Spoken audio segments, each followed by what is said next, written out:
Hey everybody, welcome back to the channel. I know I haven't been putting out a whole lot of YouTube content lately. It is because I have been extremely busy working on building my reloading room in the very few off days that I have. I promise there will be a video coming on that sometime within the next 6 months. That's gonna double as my YouTube studio, and I'm really looking forward to seeing how that turns out. In the meantime, I was able to go to Guncon 2024. It was just a couple of hours drive away, and it was kind of cool to go to an event like that. I'd never been to any sort of industry event in the past, and this was a cool one to break into. I didn't do a whole lot of filming while I was there. I was not there as a YouTuber. I was there as an attendee, just taking in everything that was going on. It was a one-day event for general ticket holders, which did not include access to the range day that they had the day before, which I guess was just for YouTubers and media and all of the vendors that they had there at Guncon. Next year, I would really love to be able to go to that day. Didn't happen this year, but that's okay. Still a really interesting event. I did see a couple of interesting things there that I wanted to mention, so we'll start with those. Number one of the first booths that I went to was the Rost Martin booth, and I talked to the guy there for a little bit about the handgun that they were presenting, and what they had there was a bunch of different colorways of the same handgun,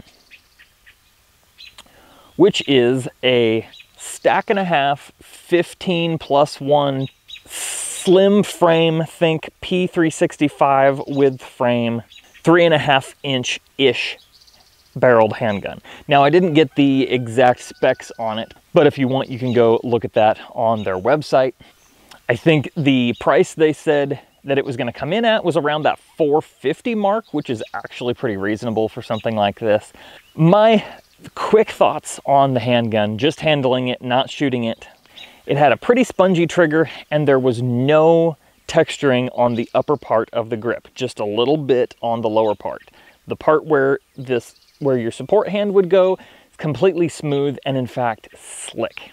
I asked the presenter there why that was and why in the industry in general doesn't like to put texture there.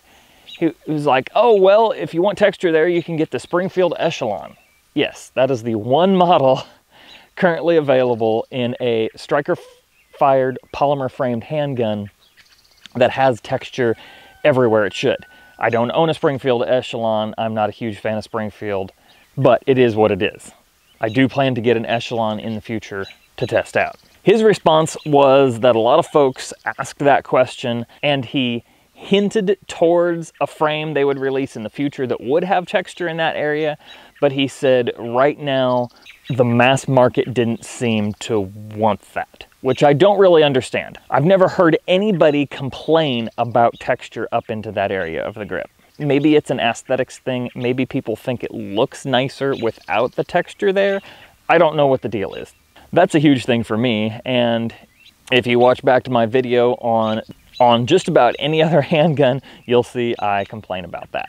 And I complain about this on a lot of handguns. It's missing texture from one of the most important areas. It also doesn't have any texture up in this area on either side, and I really, really wish it did. The other really cool handgun that I was able to actually put my hands on was in the Daniel Defense trailer, and that was their reboot of the Hudson H9. Really cool looking handgun. The trigger safety articulates in the exact opposite way that I would expect. It tips this way instead of this way, which probably wouldn't be a huge deal. It's just something different. It is a very compact and slim handgun, and it could be very nice. I dry fired it. The trigger was horrible.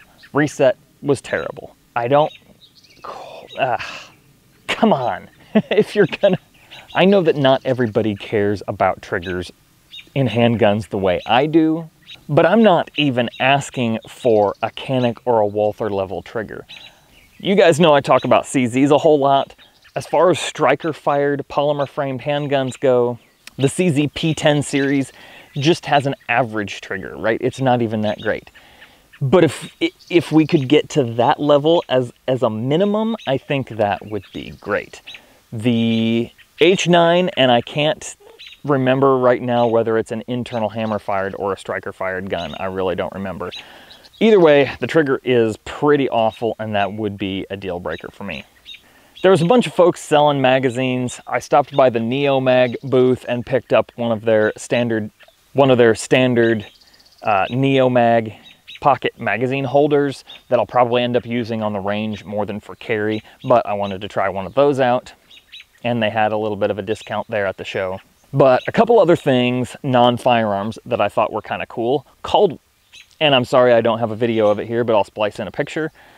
Caldwell has some new clay target throwers out that I thought were really interesting, and I am probably going to pick one up in the near future. They are foot pedal operated and have a couple of different modes. They did have a solo one that didn't have a separate release. It just had that you just pushed the pedal all the way down and it flung the target. That seems like it would be great if you had a thrower and a shooter, but for somebody who was throwing targets for themselves, it wouldn't be that easy. They're a couple steps up from that. You had the option to cock it and then pull a string and release it. That's probably something that I would get in order to practice on my own.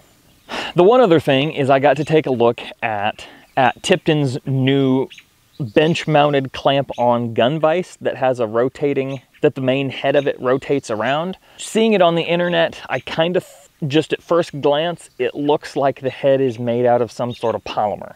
And I want something a little more sturdy than that. Well, getting hands on it in person, it's actually a very well-built, I believe, cast iron head on it with steel jaws. It did also have a couple of other sets of jaws that came with it, with some kind of soft touch flexible jaw covers, and then also some more rigid plastic grippier covers. But that vise looks like something I may be looking to add to my workshop in the future. There were lots of other cool things to look at there, but those were the ones that particularly caught my attention. I did get to meet a few folks that I've only talked to through YouTube, so that was cool. Got to meet Joel from Precision Rifle Network. And there was a bunch of other YouTubers there, of course, up on the panel that I've watched their content in the past. And folks were able to talk with them and interact with them, so that was really neat. Overall, it was a neat event. I was glad to be able to go. And I'm glad to be able to bring you guys a video of the couple of really interesting things I was able to see there. Thank you guys for watching. Make sure you're subscribed to the channel. We will be getting back to the reloading and shooting content in the next few months once I get my studio and my range built, which I am actively working on. So thanks again for watching. Y'all have a good one.